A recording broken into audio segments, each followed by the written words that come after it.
Hello and welcome back to the Betarians Podcast, where we talk about tropes, superpowers, special abilities, and other things in fiction. This week we're going to be exploring something a little different. Over the last few weeks we've talked about superpowers such as super strength, charisma, telepathy, and of course super speed. But last week we discussed something a little different. The psychological positives of RPGs, role-playing games, tabletop role-playing games such as D&D, Animite Tales, and others. However, this week we're going into tropes, and the trope that I have picked for this week has been prototypes. Prototypes being the trope of a prototype is usually better than the main model, which is very strange considering a prototype is the first experimental model or the first experiment of something. This week I am joined with me again, Daddy Mothmaster, aka Alfie, aka Legion. Hello, everybody back at home. Obscuricon, aka Alex, aka Aspen. Hi, I don't have a funny voice, but hello anyway. You do. Sam, aka Sam, aka Sam, aka Zinzarina, or actually, I guess you could say Alluro Arden, actually, because of the Collidio episodes. Heidi ho. And finally, my brother, Bill, aka Jeff A. Cake, aka Porkins, as you can see on his little icon there. I am here too. We're all pumped full of energy to talk about prototypes. Now, the reason why I chose this one is because it's so widely, cliched that the prototype is the best or the most overpowered model. And if people don't know what I mean, in certain video games, shows, comic books, there will be a character who is either made or designed, whether in a lab or some kind of special powers that they've been given. And then it's like, oh, the original is the much more powerful variant, even if that original was only an experiment that potentially went wrong, but they are somehow much more powerful or something. For instance, I actually have a really good explanation for this one. In Terminator, the second one, the Terminator is actually, the T-1000, I believe, is actually a liquid metal, and they actually say a very advanced prototype, or they say an advanced prototype. Now, I mean, that's pretty cool, and fair enough, it's not the first ever model. Fair enough, it's not the first one, it's a secondary or third or whatever one. It is a prototype of its own kind, and it's very overpowered. But the best one that I can actually come up with is, in Bioshock 2, you play as a prototype Big Daddy, and for some reason you are better than almost every other Big Daddy that is created when you're fighting them in Bioshock 1 and Bioshock 2. There is actually a bit of lore behind that, as to why. It's usually because they go really unstable if you give them certain unless you kind of lobotomize them essentially. Yeah. Because I think there's that bit where they build on it in the Big Daddy factory in the first game, and they kind of elaborate on it a little bit in the second game. Because I think when you go to getting really nerd sort of photographic memory for Bioshock kicking in now, but when you go to the Sinclair corporation, he's got a load of the prototypes there as well, and it turns out that the reason they discontinued those prototypes that can use plasmids are a lot more kind of nimble, like your character in Bioshock 2, is because the ability to rewrite your genetic code essentially does to them what it does to the splicers. It makes them go absolutely nuts after a while. But obviously with splicers, they're just normal people that have one or two weird powers about them, whereas they didn't want a load of psychotically rampaging, hyper advanced super soldiers running around basically. And I think your character, the only reason he doesn't go mental like that is because you essentially, spoilers for the first 2 seconds of Bioshock 2, you're essentially dead for the first bit of the game, and then come back immediately. But I mean, that kind of resets you from a Vita chamber essentially. it is that kind of thing of that's kind of what I'm trying to get at is you are a prototype, and it's the reason why this hasn't happened is because of this one particular situation, and that's why this one bad side or these many bad sides that would mean that you would actually be like the other ones is because that they're removed. But in other people's eyes that's a bad side, because like, oh, they actually don't have any of these mental or physical defects, and therefore they are much more capable of doing what they are doing. But in other eyes, it's like, no, they're too capable. And that's actually one of the reasons why I think that it's really kind of weird that we have that cliche, because what a prototype mean is like, I've actually got it here, a first or preliminary version of a device or vehicle from which other forms are developed. So it's like, it's the very first. It's literally the primary version.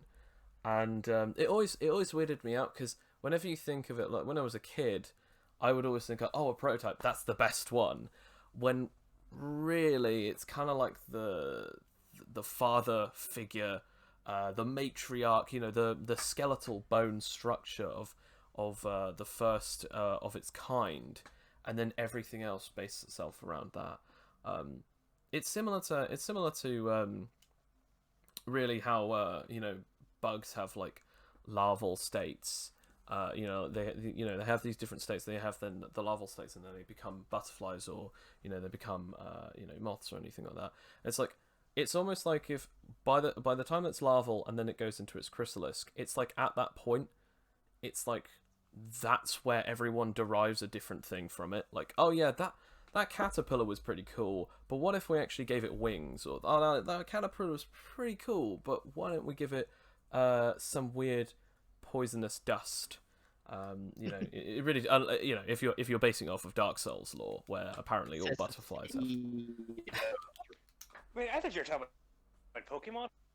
I mean, yeah, Yeah. I mean that's Butterfree. also another one. Pokemon, yeah, but like that's what I'm sort of pointing out, is like, the starting place is where that usually comes from. But in a lot of weird cliches and tropes, the prototype in movies and fiction usually, when developed, is the best model and or version, and that's the really weird thing to me. That always kind of like is very strange. Like, I want to point this out just so that people who are listening to this don't actually get confused. I'm not talking about a developed model that is based on something else is better or stronger, because that's obvious. Like, when you build things, you hope to achieve a better variant. I mean, when the first version is usually better than the second or the third or any amounts after, it's just that weird sort of trope, that cliche where, oh, it's the prototype. Yeah, it has these really advanced abilities. Why didn't they make it that way then? Because it was too good. So It's not too good to kind of control, or like, I think it's a sort of like shorthand way for a writer to that the protagonist, or the person you're playing as, or the villain in some cases, is being a prototype, because then it means that they're not. It means that they're unique. yeah, Yeah, I mean, Yeah. this is what I found doing some research into it, is this idea that the second batch of things, after the prototype, are the mass-produced versions, and there's like usually some plot reason, like, oh, they were harder to manufacture, or they were just too good, and like in that, they were harder to control. So there is like a sort of logical reason, but really it's there, narratively, so that, our main character can be more special. Or, if you're one of like playing one of the mass produced ones, it's so that you can have like an antagonist that's actually a threat. That's like something, it's sort of like an anthropomorphized sort of thing. It's like, I think it's akin to like, older brothers, rivalries, older and younger brothers, where you're having to fight against each other, and one of them, the older one is like, better at you, better. I don't know that you, feeling at you know. all, to be fair. I don't think Same Bill in does fiction. either. But it's an easy narrative way to show, there is a connection between these two characters, but one of them represents more of a threat, or a way to defeat the other for some reason. Yeah, I'd say it's like a bit of anthropomorphism going on there. Another thing, it's related to another trope, which is older is better, where it's this sort of human need to think that the past is better, and there's like a kind of nostalgia. The least The amount of past, like, change is yeah. usually better, whereas like the Mhm. newer mean, things aren't always It better. kind of relates to that whole cloning trope, or an evil version kind of thing, where it's like, oh yeah, they've made 100 clones of the main character, and now the main character has to fight them all, but he's still better than all of them, even though they're identical to him because he's the original. A bit like in Logan.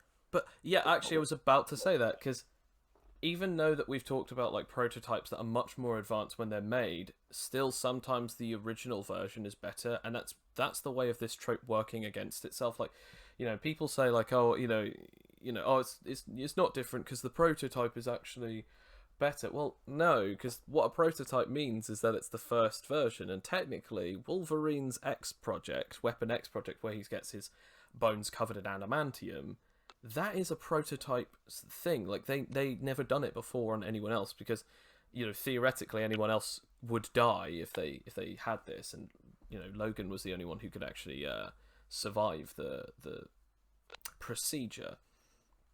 And when they clone him in different variants in different comics and stuff like that, the clones are always like, oh yeah, I'm better, I'm faster, whatever. He's designed this way, he's designed that way, or in certain other cases, like with Laura 23, when she's designed in a particular way. Yes, that is correct. They are sometimes better than him, but ultimately, he is somehow always the one who comes out on top. In the majority of the fights. And again, like, if people are saying, oh, that means that the prototype isn't always the winner. Well, a prototype means the first version that everyone builds them on, and technically Logan is a prototype, because although he was born and he had no alterations to him until he got to a certain age, I think 100 and something, technically the Weapon X project was a prototype weapon project. And so technically anyone who's based off of him after that are, basing themselves off the original prototype. And so, yeah, therefore, that whole thing of, the clone trope of, like, the original is better, even if it's older, and weaker in certain ways, it's more experienced, because it's been around for longer. But they did do that in X-Men too, remember? They literally had Yes. the woman who had the adamantium Lady Deathstrike. Deathstrike, yeah. Yeah, I Is that who remember that was? Yeah, Yeah. that was supposed to be Lady Deathstrike. Yeah, I they know. ruined her. Yeah. I always wondered who that was meant to be. I thought it was just some random. Oh man, that is the terrible. sad. It was Deathstrike. rendition of it. It's bringing back a lot of memories of disappointment. Yeah, not all of them are at See, once. that's why it wasn't disappointing to me, because I didn't think it was Deathstrike. Yeah, no, it Yeah, was. I am We feel disappointed. sad because it's like You're oh, man, retroactively disappointed in that. Retroactively disappointed. Retroactively they- wish I didn't mention that now. this is when you strip a character down so far they're unrecognizable, and it's like wow. I mean, I thought that Deadpool in like the Wolverine Origin movies, another example of a the second one being as worse. Dirty. Yeah, they did Deadpool so dirty in that one. Oh, And I know they were supposed to be leading up into sequels of that, but it's like the damage was done. It's like Christ, they did. I mean, like, I liked Deadpool, but I didn't like Deadpool. I didn't really know much about Deadpool before X-Men Origins, so I was like, oh, that's kind of cool. He's got all these powers and everything. So coming at it without really knowing anything about Deadpool, I was like, oh, that's kind of cool. It's a dumb villain, but it's like an end final boss. It's kind of interesting. Then when I found out, oh, it's supposed to be based off Deadpool. I was like, who's that? Looked up and watched some stuff with Deadpool in it and stuff like that. Like, I found out the Deadpool game. Like, this is a couple of years after. I was like, why? How Yep. is that Deadpool? The Merc with the mouth. Let's take his To be honest- one selling point and remove it from the film. Before that scene, though, he was good. Oh, Ryan yeah. Reynolds just playing. Before they yeah. did that Right, scene. Wade Wilson. That was the thing. I was just thinking, oh wow, so they're going to like go the full Deadpool here with this guy, and it's like, wow, what a perfect guy to play him as well. He really is a macro mouth. Well- Seal up his mouth. Yeah, I mean, like, I That's also... why- that's do that. quite a Let good us remove his thing about character. game. Yeah. That's like if you. That's That's like what if you actually made what I love about Thanos. That's like if you made Thanos, but without his hands. I mean, He just has feet. Yeah. He just the Infinity shoes. Infinity Oh. shoes. How would he snap? The Infinity He Toe clicks his heels. Ah. the Infinity Bootlets. There's no place like death. There's I mean, no place like I mean, death. to be fair, you actually are right, because there is 6 Infinity Stones. You could have 3 in each. I mean, new canon right here, guys. Call me up if you ever need.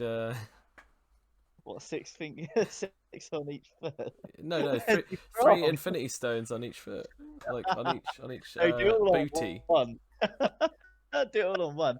Just have like each one of the infinity toe rings, and then one on your heel or something. Or if you're from Great Yarmouth, you Like- can have it all on each heel. Wow, I was gonna say like an anklet, like it's just like all of these toe rings, and he's got an anklet. Yeah. No, actually, no. Okay, It's actually in the high heel, because then it's his soul gem. Ah, Oh dear. So moving on. Thanks, I hate it. So moving on. So I have explained why I sort of chose it, because it was always kind of interesting to me growing up, seeing those weird sort of things. And we've done some examples, but do any of you guys have any examples? Bill, do you know any extra examples of prototypes, or the original being the best? I mean, in terms of the original being the best, I guess there is always the whole cloning thing goes for just pretty much everything. But I don't know why, but I'm sort of reminded of Super Smash Bros. Now. Oh yeah. You know when they have to fight like the dark clone versions of them Oh yeah. in the campaigns. Yes, That's the kind dark. of a weird one.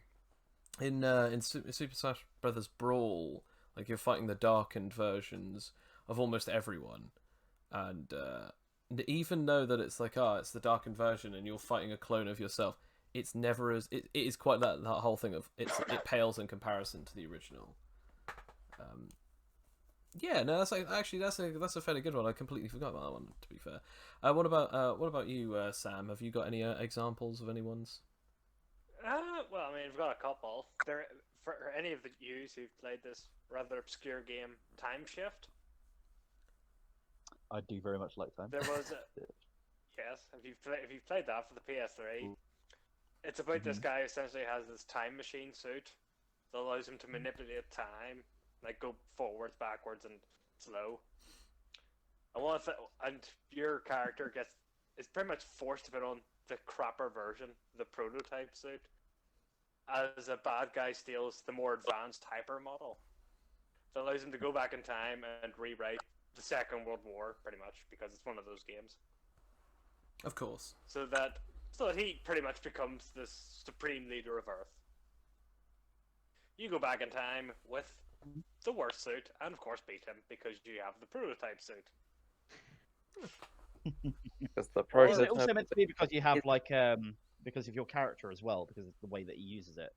So I think if I remember right, he is the scientist who created it, so I suppose that would Yeah. aid him somewhat. That But the that character you're was fighting is an actual soldier man, if I remember correctly. Yeah, He's some 'cause kind of terrorist guy. but that also helps in the trope, though, isn't it? Because it's like, it's the prototype, so it's worse, but then it's somehow better. Well, technically yes, but if you're the originator, the creator who made the original prototype, you know its best bits and its worst bits, and also you know how to operate it better than if you were operating the other. Than if a soldier who just got his hands on this particular thing, it is that he is the progenitor of the suits anyway. He's the person who's like, by the way, this suit was the original variant, and I built it and I honed it and everything like that. It's like a computer programmer versus a person who's played your game for hundreds of hours. Yeah. It's like, I know this game inside out. It's like, haha, cracks fingers.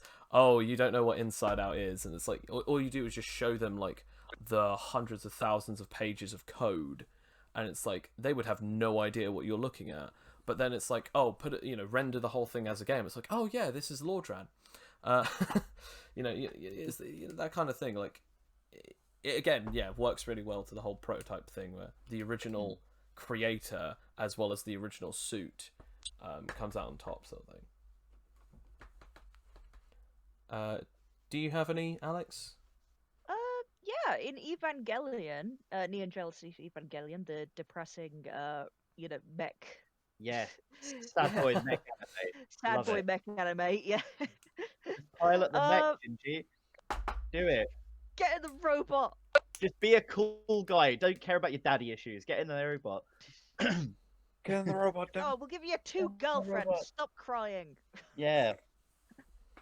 One Alright, of them 3 with Malcolm, girlfriends. what's Shut the up. other one? A robot and 2 girlfriends. Isn't that just like every like nerd's dream?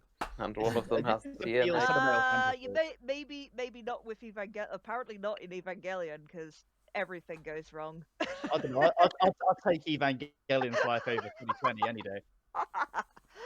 That is, yep. Actually, fair. That is This a year's valid been like choice. the end of the Evangelion movie, but minus.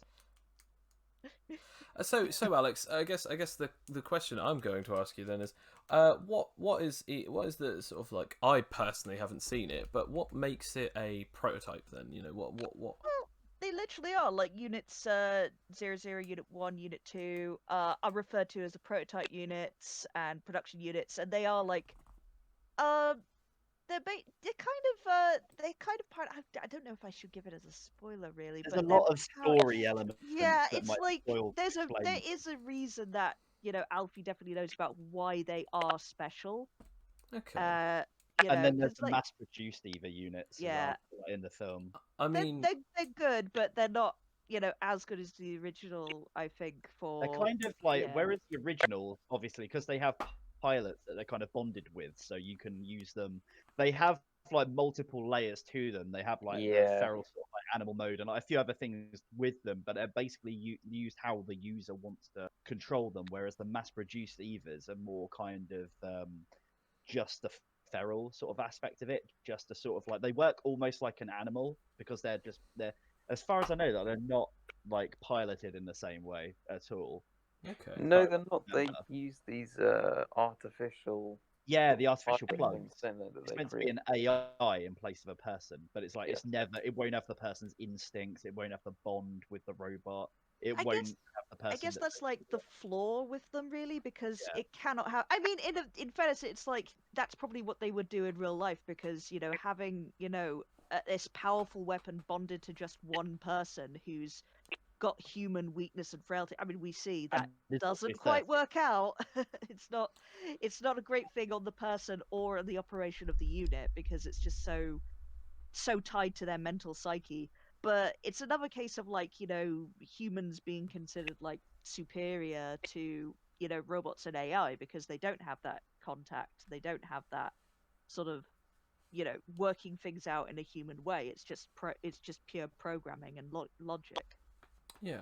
Okay. So it's kind of the whole thing of like the more the software and like the main mechanics of the insides of the suit than the actual I guess like the whole design of it. It's sort of more on like a primal sense than in the I usual think that sense. in a kind of strange way that does actually get to the root of the prototype being better than the later models trope of because the reason that something's a prototype in a lot of things in fiction is so that you can test out one method of making something like a technology or even some organic life form. And then later on it's pretty much being prototyped so it can be mass produced later. But the reason that the first one's always the best one is because it doesn't have to be accessible to multiple people. It's got more of a kind of connection to the creator who knows more about it. Ah. So it's more of a unique kind of only one person or a select few people who know about it can use it. Yeah. Hmm. Okay. I mean, that's kind of an interesting take on it. To be fair, I never really thought of it that way.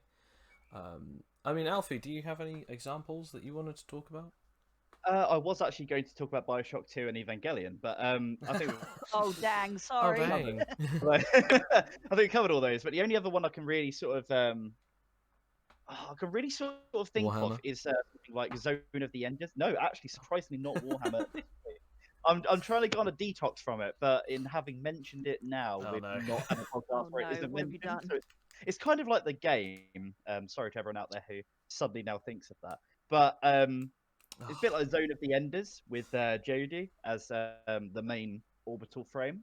Oh, A lot of frames you go up against that are kind of like mass produced. Like you play as like one of the older prototype models of like a floating mech suit, a frame. But you go up against like mercenaries that have variations on your design that are kind of customized for them, but because they are mass produced, they are never anywhere near as high powered as yours until you find a few. There are a few people throughout the campaigns that do have other prototypes that were developed either by the same sort of like organization or by other organizations there, and they are always much harder fights because yeah, it's like Bill says that the suit is kind of spec'd if it's a prototype for the person and vice versa. They know the suit ins and outs. Whereas if you just get a random mercenary that gets into one of the mass-produced versions of the unit, it might be just as powerful as the other suits, but because they're kind of like specs so that everyone can use it, it's not going to be as effective, I don't think. Yeah. Well, I mean, I was always interested about one thing because I mean, like, again, like the whole thing of what is it called, the T-1000, as I said, from Terminator 2, is just that thing of like, oh yeah, it's an advanced prototype, although it is after the original. However, the original is still better because it's mass produced, but it's actually not, because it is mass produced. It's always a mass produced model, but the software is designed in Terminator 2. I believe the software is hacked and changed so that it functions by John Connor, who sends it back in time. Yes, I believe he future John Connor hacks it to protect past John Connor from the future other Terminator getting John Connor. Yes, and it's that thing of like, yeah, it's still one of the most original models though. It's is it T850 or T? If I remember correctly, the actual canon is it that wherever they rated this, like, if I remember right, they defeat Skynet before Terminator 2, like, and they've just found like a collection of T800s just lying there. That's it, T800s. And they just because of what he realized, they just programmed one of them and sent them back in time.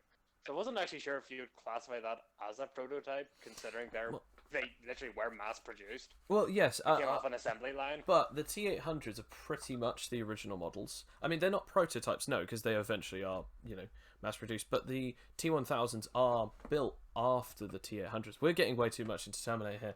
It only is one T1000, if I remember correctly, because it literally was just a prototype. Actually, they bring that. They bring one of those models back in. Yeah, but that's later. Yeah, fair enough. Never mind then. Is this one of the films Is this one of the films we don't talk about though? In the so as we're going to move on because we're not talking about it then. Actually, no. I could go back to Warhammer lore if you really want prototypes. Actually, I have thought of more prototypes as well. Well, hang on a sec. What were you going to say, Bill? Because something about prototypes is, even in games or in movies or anything like that, particularly with something like the T-1000, in one of the later, not-so-good Terminator movies, they do bring a T-1000 back. Like, there is another T-1000. I think it's T-1000. At least it's a liquid metal model. Yes. And it is one of the mass-produced ones. And they take out very easily, and it's just not really something they talk about. And I think that one of the reasons for that is... obviously later on, if you've already fought something before, or there's more time to research into it, you know how to defeat it. But I think with this whole T-800, and then the T-1000 being a bigger enemy in a previous film, because it's a prototype, I think that the reason the T-800 and the T-1000 were much more effective in those ones is because they were purpose-built, the AI had a specific purpose and a specific drive. It was purpose-built for this one task. And then the T-1000, the prototype was specifically built to do this one thing.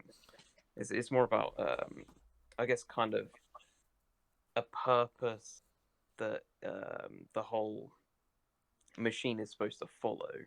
It's kind of like the difference between having an item, having a car that goes really fast in one direction versus a car that can go in, do many different things. It can self-park, it can, go anywhere on any road or off-road and all those things. And the more functions that you give it, the the less good it is at those one particular task. Like, oh, it's really good at finding places on the sat nav and everything, but it definitely can't go 200 miles an hour. Oh, it's really good at self parking, but its brakes aren't good enough for it to be able to work if it does go past it 100 miles an hour and brake really quickly, sort of thing. It's like each different function takes away from something else, because it's like the more functions that you give it, it can't specialize, because it's like now getting heavier the more things that you put in it. The electronics are being more done, so therefore like more intricate, so therefore the expense is going to go up. It has a hybrid motor, more expensive. Each thing has a different give and take system. I think that's exactly it's like, right. With software as well. One-purpose versus all-purpose kind of thing. Yes, yeah, like the T800s and the T850s and stuff like that. They eventually, like as you said, they in the first one they have one purpose, and the second one has one purpose: save and help John Connor, and it learns. The T1000 literal only job is to kill Sarah and John Connor. More Sarah than John, but it will kill both of them if it has to. I mean, isn't the reason he's going after Sarah Connor is to get John Connor? Yes, it is, absolutely. So it's more John Connor than Sarah It is Connor? just John Connor. Yes. It has one target. It does have one target. Job. One job. Fail. One job. And it is very true, but there's also that other thing of it when it's in the other movie, when that T1000 model is in the other movie, they are a little bit more prepared, but also when they fight it, when they're more prepared to fight it, it's like one of the models that is designed to fight anything, and then it's just being told, by the way, go off and kill this guy. Or by the way, go off and kill this girl. And that's pretty much it. And then obviously the person that's able to fight it is another model that's been around for quite some time, sort of thing. But I will say one thing actually.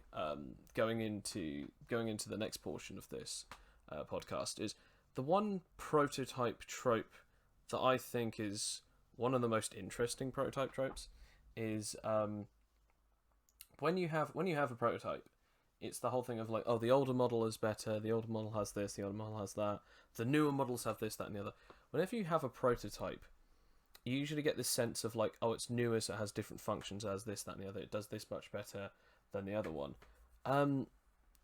One thing that we actually haven't talked about with prototypes is in games you're given prototypes, and usually the prototype is better to give you more of a challenge, to prove that newer isn't always better. It's not what you have, it's how you use what you have left. Sort of similar to the aspects of survival games and stuff like that. But in movies, in particular, like movies and certain scenes and situations, when a new prototype is created, it usually, as Bill said, it's usually only to serve one function or one purpose, and then it's done. Whereas a prototype to be built for something that will eventually last, or to be manufactured, it has still only one purpose. But when you're building a prototype to just be like, it's the first and only model, at that point, of course it's going to be better than things that are eventually built after it. Similar to I can't remember who does it. I can't remember if it's a show or if it's a movie. There's this one thing where someone builds and or makes something, and it's like, eventually people will build it to be this much better. We're here to prove that this is the only model that you need. That then gets destroyed, but then someone builds it later, and it's another company, and it's slightly worse than the original. But because that they're able to make loads of them, it then kind of doesn't really matter anymore. I can't remember what that is. It might actually be, in all honesty, it might actually be the Terminator 1 or 2, where like they find the endoskeleton hand, and like another company eventually makes Skynet and Cyberdyne and stuff like Are that. you thinking of Terminator 3? Yes. Although they do actually do something with Terminator 3, yes, which does annoy me. There's always a way to find it, which, yeah, I can't. But either way, it's that whole concept of a prototype is usually only done to prove a point, to make a purpose, and then it's done. To be honest, the one you were describing there, I think you were talking about RoboCop. Because Damn as we've you, seen I in was going to get on RoboCop 2, that. They literally did try to make other RoboCops. Yes. So there was a scene where they did that, and they were all well, they all were quite quickly failures because they immediately either shot people or killed themselves. Yes. Until there was, of course, RoboCop 2, which was a criminal, and had this big, gigantic robot suit, and But- at least armament-wise, superior to the original RoboCop. But yes, but then we find out. Yet RoboCop still, because I mean, RoboCop is, although the prototype model is the still superior model because an actual cop, and wasn't swayed by such items such as Nuke, which is how they trick RoboCop 2/Kane and allow them to win. yeah, I mean it's the fact that he needs nuclear energy or nuclear cores to power him or something. It's not. No, it's a drug, Nuke. Oh. It's like cocaine, pretty much. Because he's addicted to Nuke when he was alive, and that's how OC tried to control him in the whenever they remade him. Right. As RoboCop 2. Okay. By giving him Nuke, it was like giving him trying to essentially get a crack addict to become a police officer by saying, okay, if you do this, we'll give you some this. more crack. Yes. Okay. Of course, that failed though because yes. I mean, he's an insane psychopath. It's really that thing of if someone makes a really good model, someone else really shouldn't try to make it. So you should try to make your own things, and maybe that should be the point that we're trying to give out this message is that try and derive things off of something else, yes, but don't try and make someone else's thing, because if you do it, Only we can project this message into the Hollywood writers' room. or even into technology as we go on with game developers trying to take over other game developers. Again, sorry if you're fans of Halo. Was that what you're talking? I thought you were talking about was yes. it Microsoft or was it they did that other game with this program? Do you remember? Did you not hear about the second one? Right. I can't remember who. I can't remember. I think maybe it's Activision. But I remember they screwed that company over, this indie company, by saying, giving them the contract, then saying we're not going to pay you, and it's over now, and then trying to take all of the people that were in that company by saying, There we okay. go. That happened to Obsidian by Bethesda when they were making New Vegas, and that's why if you ever look at the rating for it, I think it's at like 94 or something like that. Because if it was at 95%, then they would have to pay Obsidian their bonuses. I mean, No, I don't mean that. I mean, Wow. they literally crumbled the company. Like, the company's now gone. It's foreclosed. Oh, yeah, it sounds like an. That's what I mean. It's not so much them not getting a bonus. It's they not actually getting paid at all. I mean, it does remind me. They stole the employees from that company. It does remind me a lot of the situation that happened with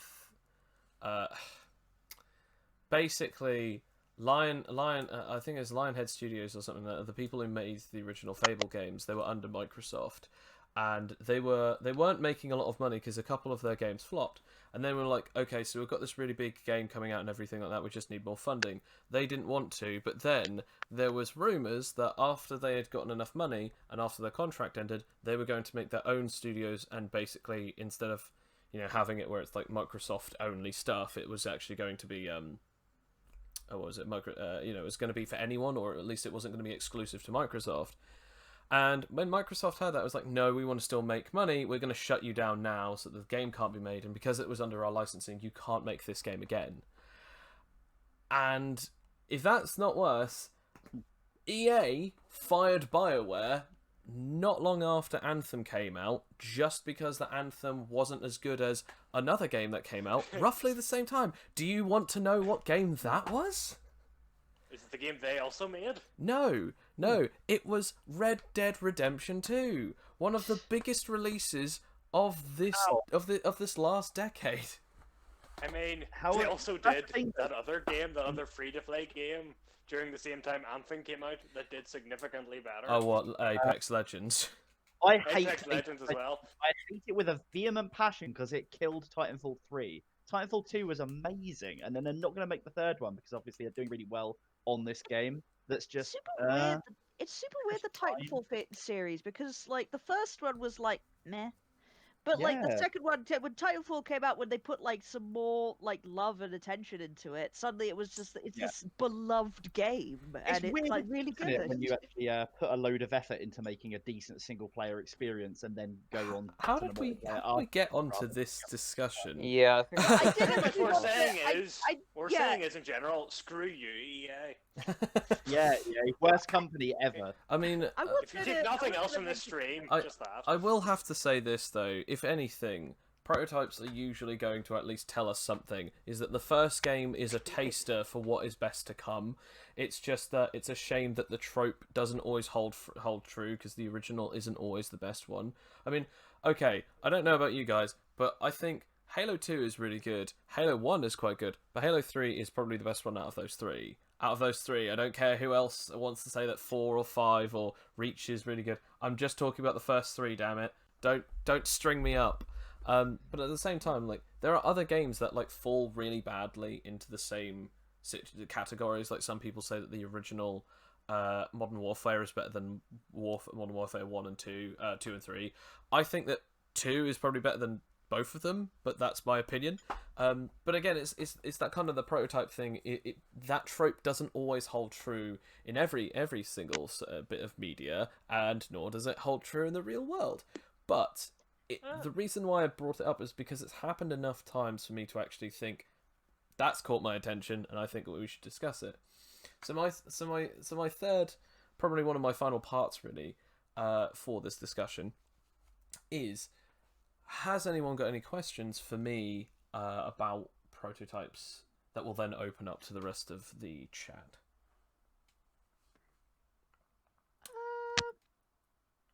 Well, I'm just thinking, well, we kind of discussed it already, but like you say that doesn't happen in real life. Like, how much is it like just a perception? Like, do people genuinely like think that, or is it just sort of like the thing?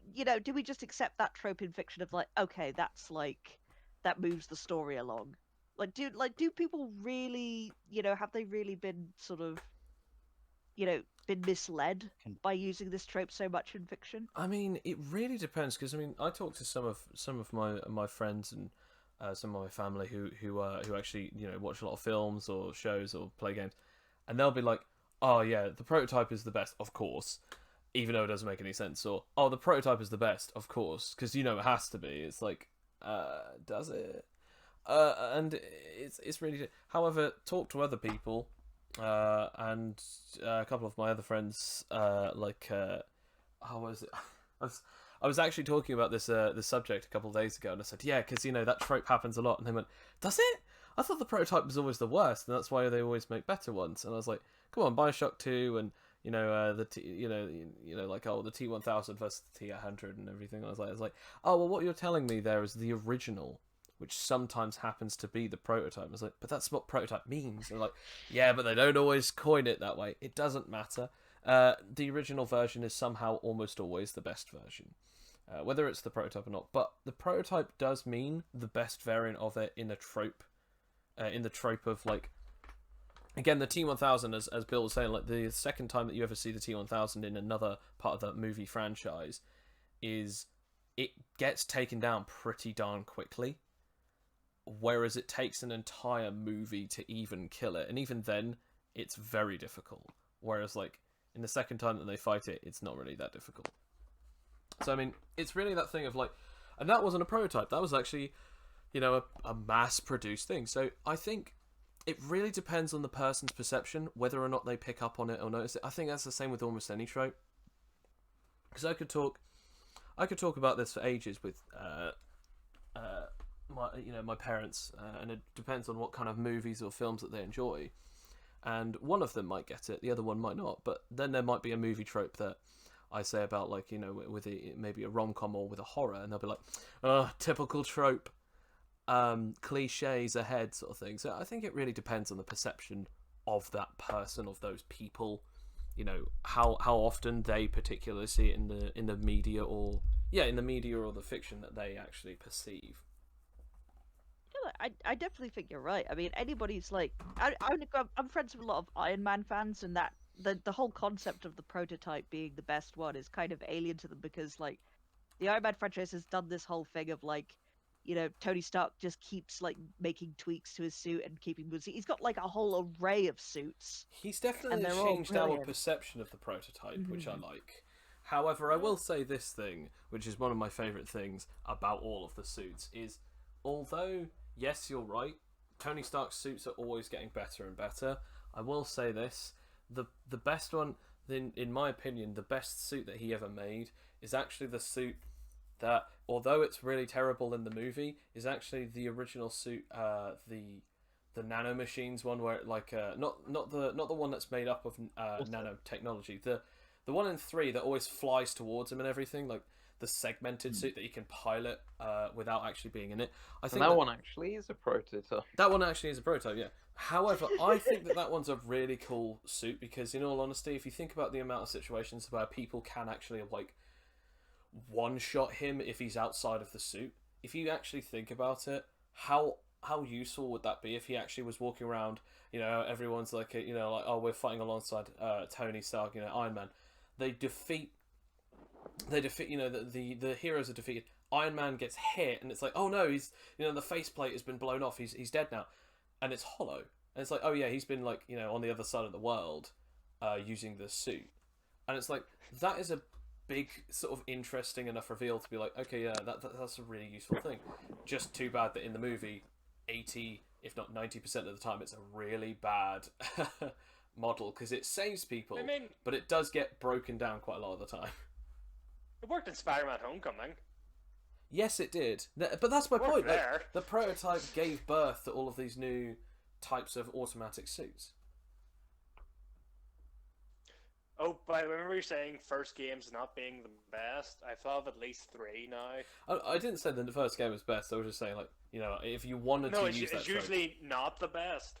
I meant because you feel like Halo 3.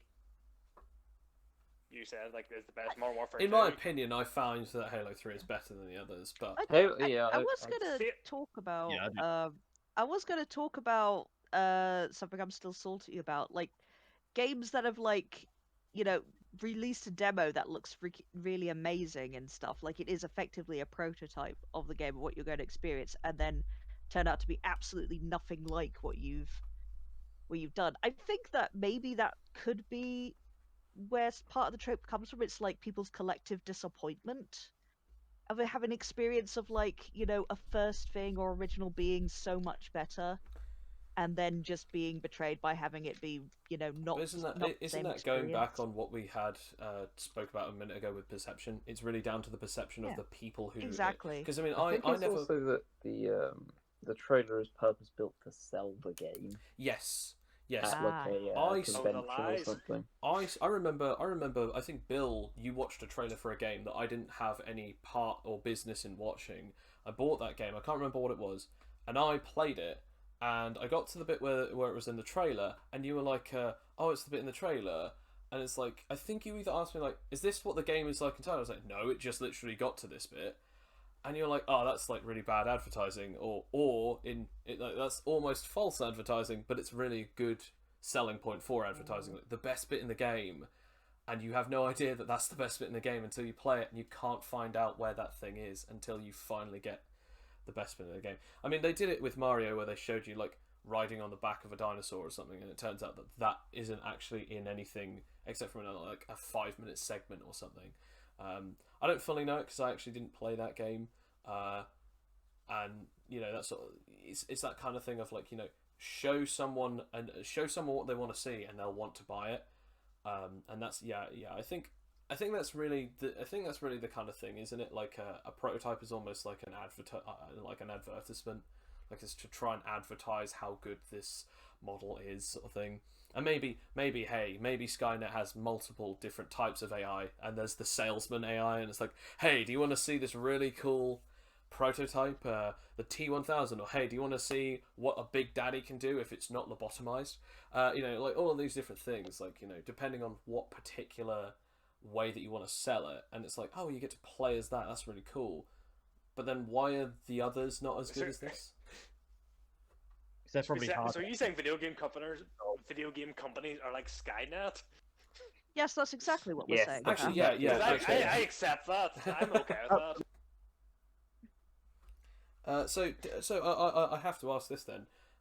Do you have any questions for this particular subject then, Alfie? How would we use prototypes or use the prototype trope within a game or within a campaign? So if we were doing a campaign, for example, where we were only we set our parameters to like humans, cyborgs, and like robots, and we had like a sort of like a main villain that was like mass producing a certain type of android, and one of our players was a prototype of that android. How would we be able to differentiate them from the mass produced units without making one or the other ridiculously overpowered?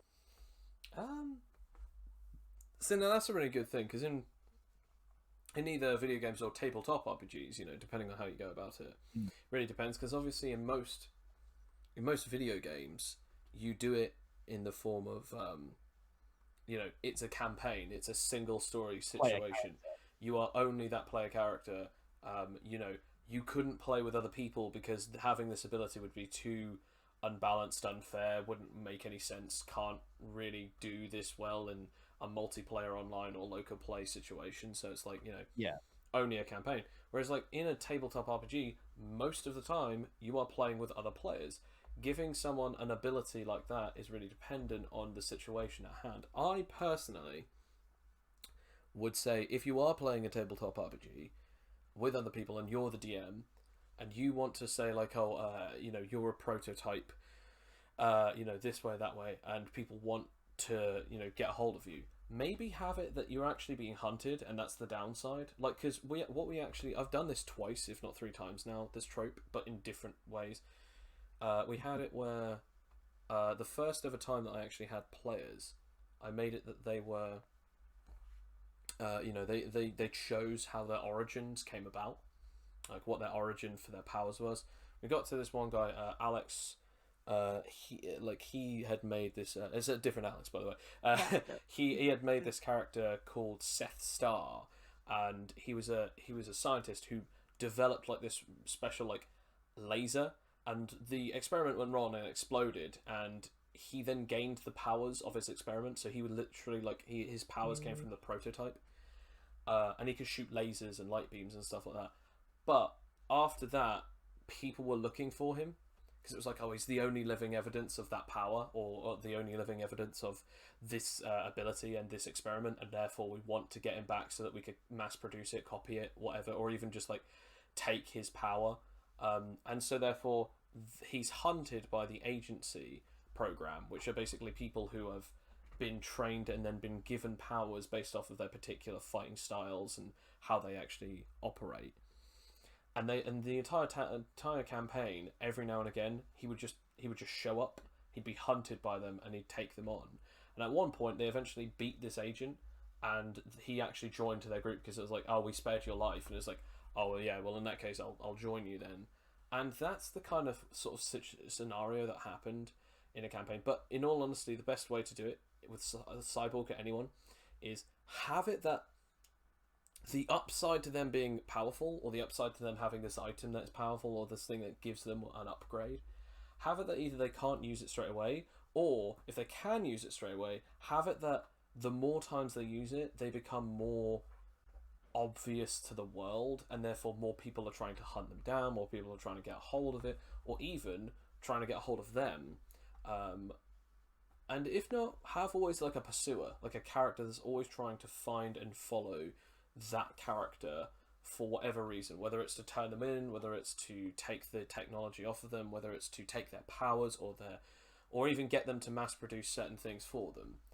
Have it that like there is some kind of downside to their powers, like, even if it's like, okay, we're just outside of the boss door, and then suddenly like a team of like these really high level agents come in and they're like, no, we don't think so. It's like, oh, but there's this big villain.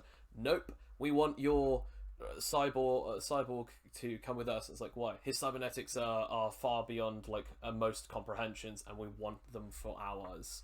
And it's like that kind of thing. So it really just depends.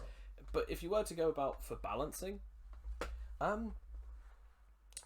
it really depends how you want to make your character, because you could obviously just make it that like oh, okay, I guess I'll let you have this at the starting point.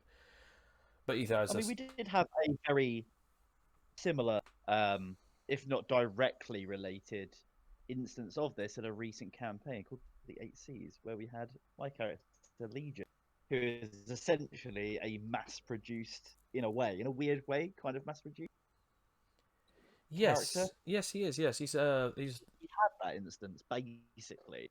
yes, and I did actually Where, give you a like an item. I gave you a legendary blood transfused sword, which in our game, you would actually have to get like a natural 20, like the highest rolls possible to get it. But I was like, it makes sense that you'd have this item with you because it's like gifted upon you sort of thing.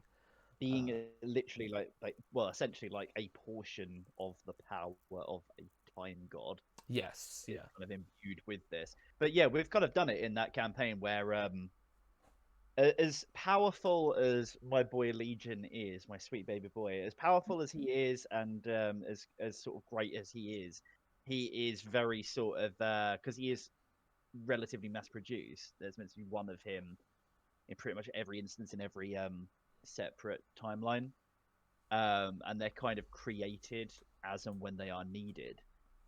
Essentially, they manifest from sort of like this constant time stream that kind of goes on behind the scenes through the will of Tempest, the time god. So, in a way, they are highly powerful. They have this weapon, the sword to the Chronorum, and obviously all their time-stopping manipulation powers.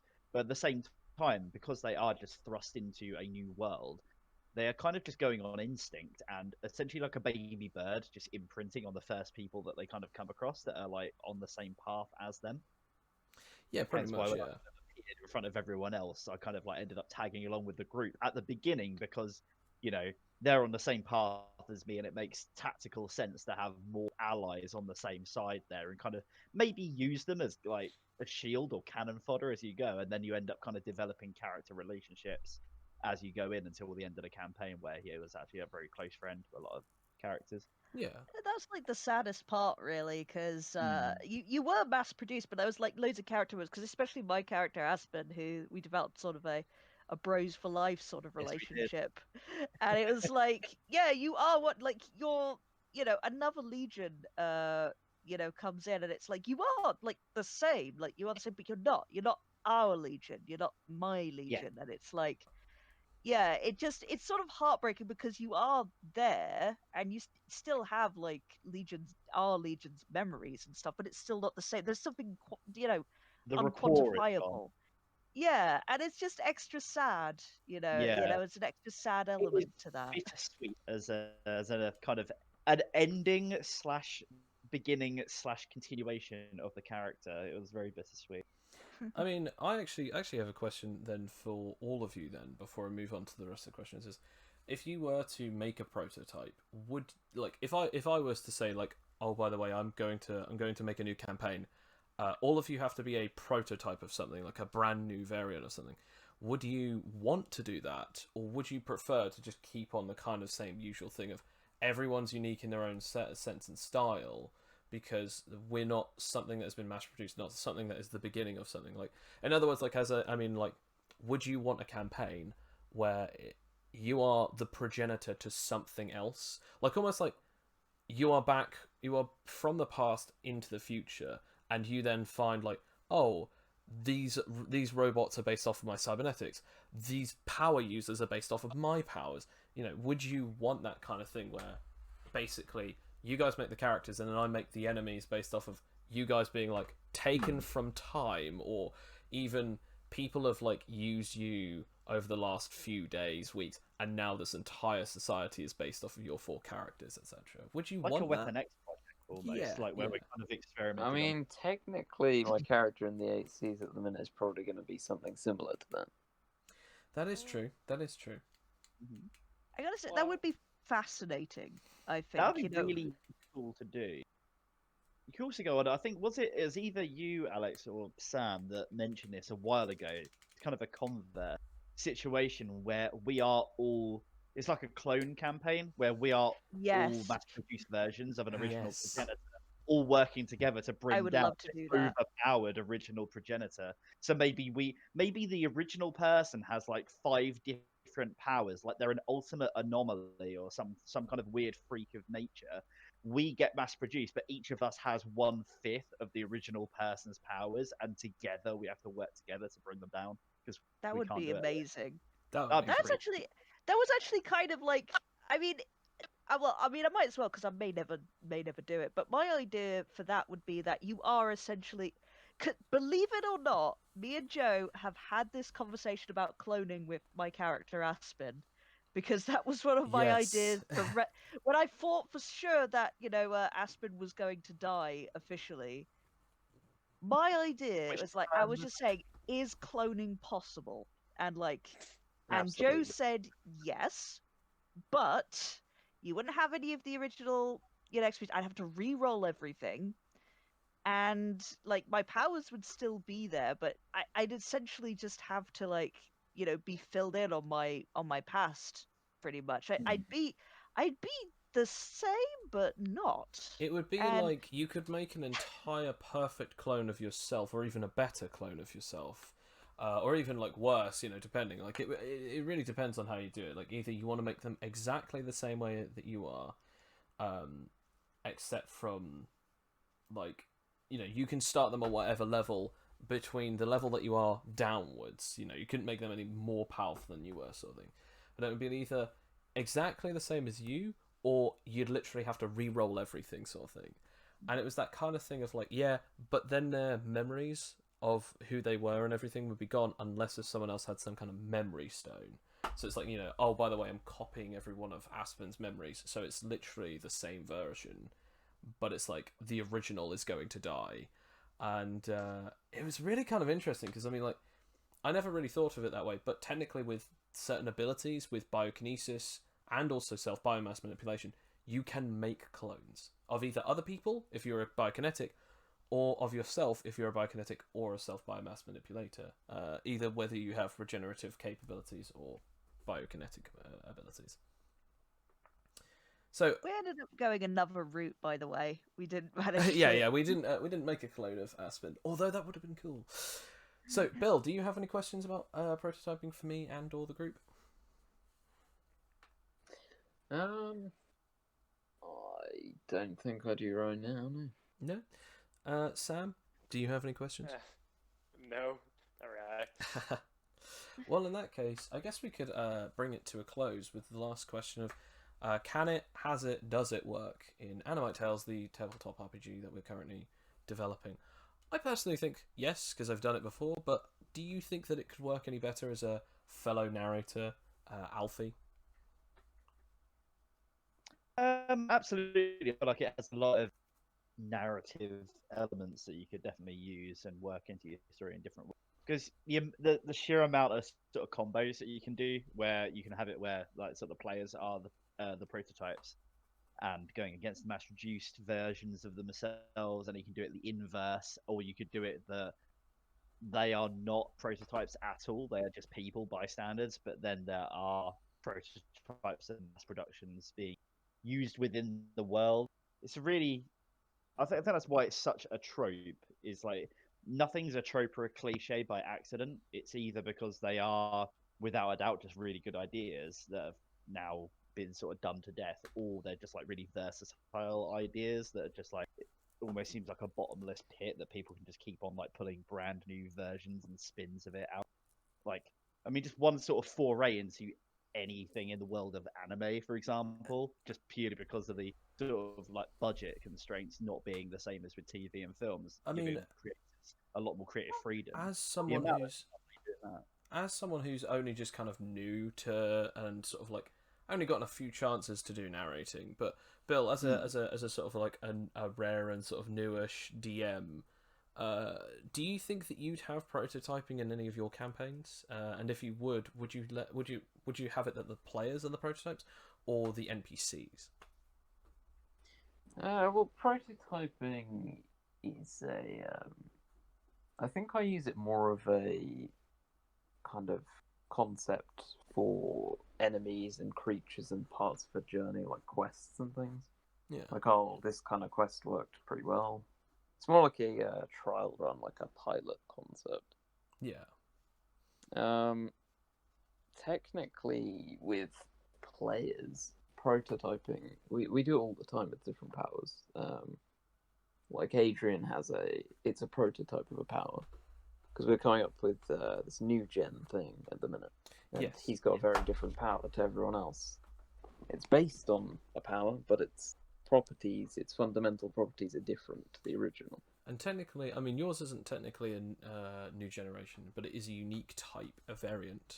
It's a prototype of a concept, really. Yeah, yeah. I mean, it's technically, your powers technically would work the way that they are working, but it's only because that your powers have sort of mutated in this way that it kind of is like, if someone produced it, it would kind of be like a prototype. Does it work?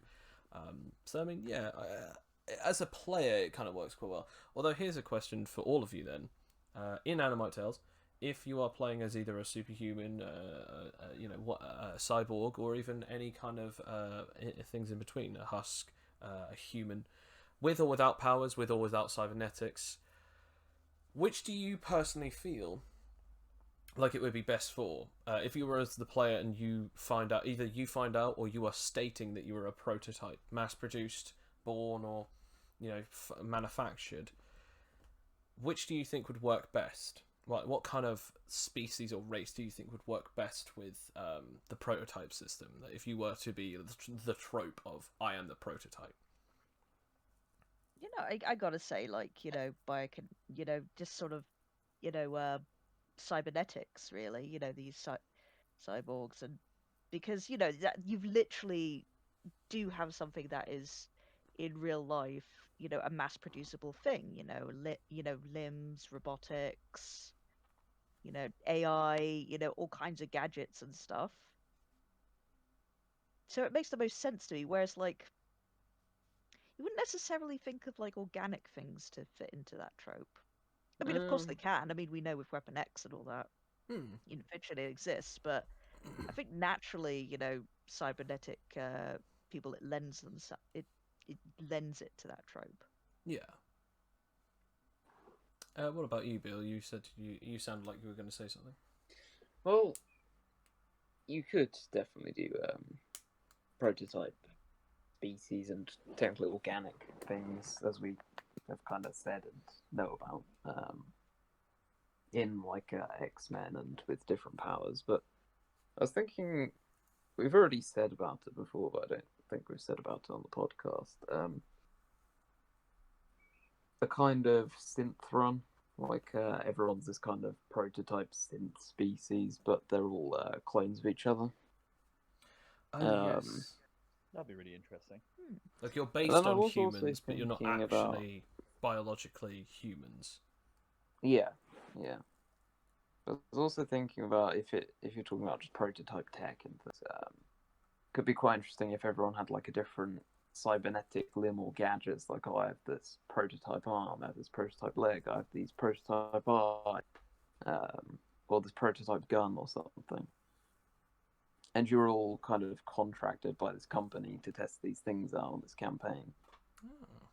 See, that's pretty cool. That would be a really cool framing device for something like, that here's this big company and even that could actually be quite a cool little like sort of side thing to the main campaign. Like you could have it on like tagged onto any campaign. That you just start off with this prototype piece of tech, and it's like, bring it back to us in one piece, or at least bring it back to us in as many pieces as is commandably possible, because then what we want to see is how well it worked on the field, how long it worked on the field, and what exactly did it do to, did it do its intended use when being used, sort of thing. That would be kind of interesting, because you could put that on any single thing. So I guess prototyping kind of works as a form of narrative. The prototype Write that down. The prototype being the best version. However, I don't know. It's really up to you guys. I think it's up to the readers. I think it's up to the the narrators, the players, or even it's just up to the directors, really. It's really just up to whoever wants to perceive or create it in the way that they want.